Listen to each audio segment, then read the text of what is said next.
for me, yeah, I sort of like struggled with that because I've sometimes judged her for being so confident, which I think is like not fair, right? Yeah, you're such a bad daughter. Terrible daughter. Hey there, it's your girl Holly. Buckle up, buttercups, because the wild ride around It Ends With Us just got way juicier. And I don't say that lightly. We're talking explosive phone calls, jaw-dropping courtroom showdowns, and yes, Blake Lively losing her cool in a way nobody saw coming. If you thought the behind-the-scenes scuffle between Lively and Justin Baldoni was just another Hollywood squabble over comedic timing or how many designer gowns to cram into a script, guess again. This saga is bigger than a summer blockbuster, and rumor has it a single phone call blew this legal circus wide open. And then find my way back to center. That is one thing I can assure you of. And I'm sorry I made you feel that way. That must have felt terrible. And I will for sure do better. That was not my best weekend, and I should have given it more time. And damn right, you got great friends if that's how you felt and they knew that. And you should all have friends like that, aside from the fact that they're two of the most creative people on the planet. The three of you guys together is unbelievable. Talk about energy, just a force, all three of you. But I just wanted you to know that I didn't need that, because it's really good and it's gonna make the movie sing like you said, and I'm excited to go through the whole movie with you. I'm just excited to spend time with you. I'm excited to be in your sphere and your presence, and for us to share creative juices together, although that sounds terrible. I think you and I have been trying to build a relationship, which I think we've done successfully. I mean, here we are. But before we unravel the meltdown moment that's left fans shook, do me a huge favor. Smash that like button harder than I smash my dignity making these videos. Subscribe if you want weekly proof that adulthood is just pretending to know how to do laundry. All set? Good. Let's get into it. First things first, how did we get here? Let's rewind. When Hollywood announced a film adaptation of Colleen Hoover's best-selling novel, It Ends With Us, fans practically levitated with excitement. This isn't just any romance. It's a raw, emotional roller coaster tackling love, abuse, and resilience. Justin Baldoni, known for heartfelt storytelling, 5 feet apart, seemed like the perfect director to honor the book's heavy themes. Then came the bombshell. Blake Lively, queen of sharp wit and Serena Woodsen vibes, was cast as Lily Bloom. I mean, honestly, the way that I get into a character is through their style. So it was more about who Lily is that was so fascinating to me, is that she's a walking, talking contradiction, yet it's perfectly harmonious for her. Hey, Blake. It is 2 a.m. Hopefully this does not wake you up. Whew. Wow, there's so much I want to say to you, and I hope that we can FaceTime or see each other in person soon and get to talk more. But I'm just gonna send you a few thoughts, and hopefully it's not gonna be more than a few minutes. But I don't have the best track record. I don't think either one of us have the best track record for our voice memos. I want to start with an apology. Man, reading the second part of your message, my heart sank. And At first, it looked magical, like a pastel-hued rom-com meets tearjerker. But whispers started swirling. Crew members leaked that Lively pushed for more comedic bits and glamorous wardrobe choices. A lot of it's my real life clothes or my husband's clothes or my girlfriend Gigi's clothes. I was borrowing some. Wait, that's kind of amazing. So you have something of Gigi's in the movie. Yeah, it's like a wedding, like something old, something borrowed, something blue, something new. Wait, which one? Now I want to think of the scene. Oh, I'm wearing her stuff all over it. Oh, really? And tons of like Bodhi, which is with the suit now that I'm wearing is Bodhi. It was meant for my husband, but I borrowed it. His suit? It was meant for him to wear, but it's so pretty. Look at it. You guys are not getting it in the shot. But there's no hesitancy. I'm happy to send it to you. And I'm sorry that has happened to you before. And I hope after this experience there will be a new, I don't know. I hope it'll be healing in some way. Because that's all I want. I want this movie to be healing. I want this movie to be commercial just like you and affect people and touch people, and I want to walk you through my whole plan and the work that we're doing with the domestic violence partner that we found no more, and just my vision. And I just know that this can be really, really special, and it's going to be special, and you're the secret sauce, and we're the secret sauce. And anyways, I have so much more to say. I'm going to stop rambling because, Jesus Christ, it's been 6 minutes and 30 seconds, so me. I'm sorry.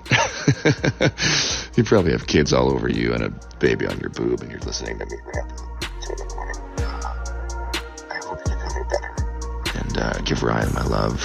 Thank you for sending me that. It means the world to me that you trust me with your feelings and your thoughts like that. And I can't wait to spend more time with you. Okay, I'm done. Cutting myself off. Good night. While Baldoni fought to keep the story's gritty authenticity. Creative friction, standard in Tinseltown, until Lively dropped a public bombshell. She claimed she'd been sidelined, forced into comedic angles that overshadowed the novel's darker theme. And then Justin Baldoni clapped back hard. He slapped her with a $100 million defamation lawsuit, accusing her of lying about his creative vision. Cue the record scratch.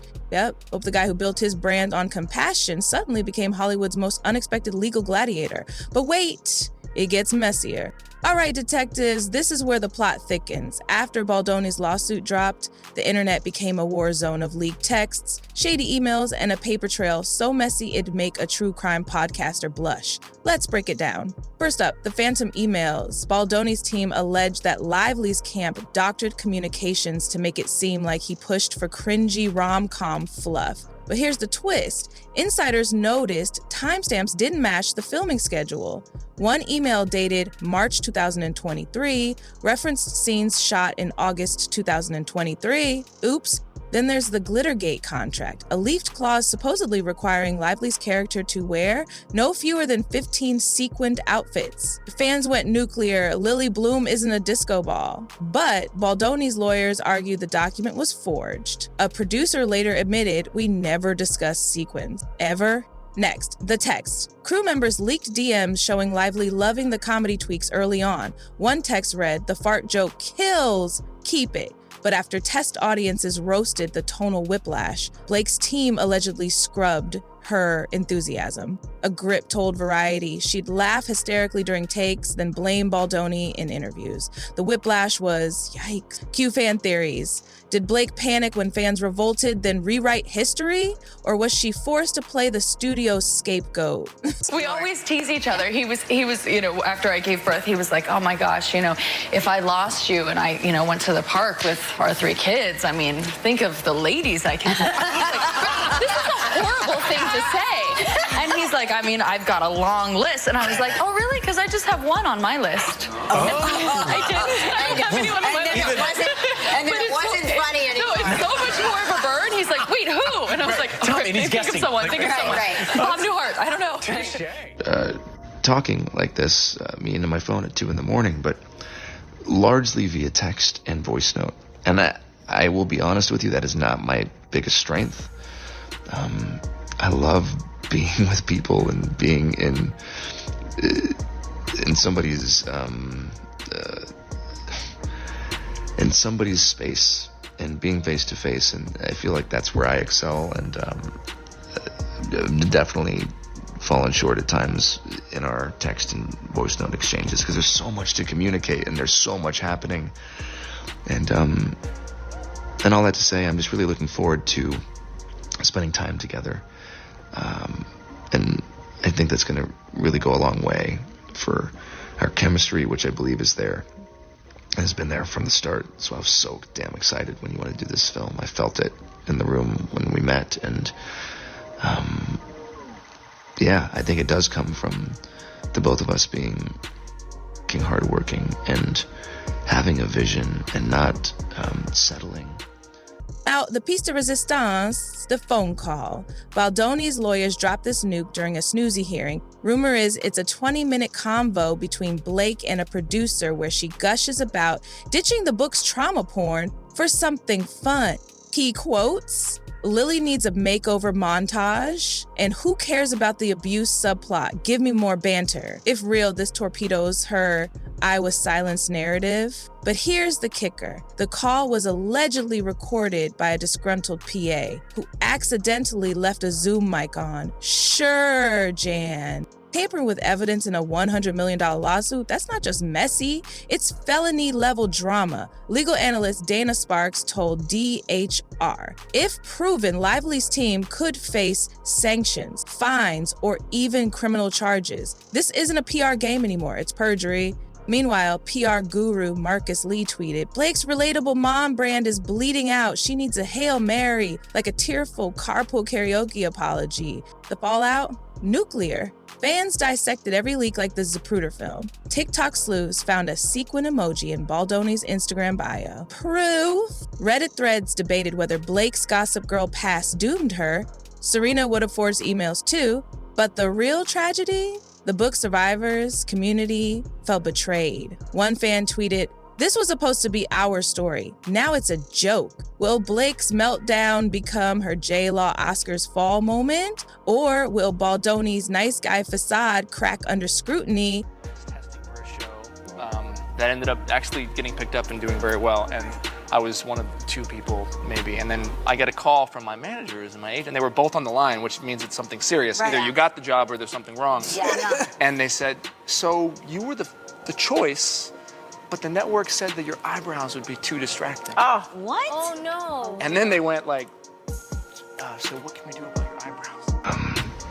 I for sure fell short, and you worked really hard on that, and the way you framed it, and how that made you feel. I just want to say thank you for sharing that with me. That takes a lot of trust and vulnerability, and I feel really grateful that you feel safe enough to tell me that that's how you feel and share that with me. And I'm really sorry. I f***ed up. That is a fail on my part. One thing you should know about me is I will admit and apologize when I fail. I am far from perfect. I'm a very flawed man, as my wife will attest. And and I'm gonna f*** up. I'm gonna say the wrong thing. I'm gonna put my foot in my mouth. I'm gonna piss you off, probably, but I will always apologize.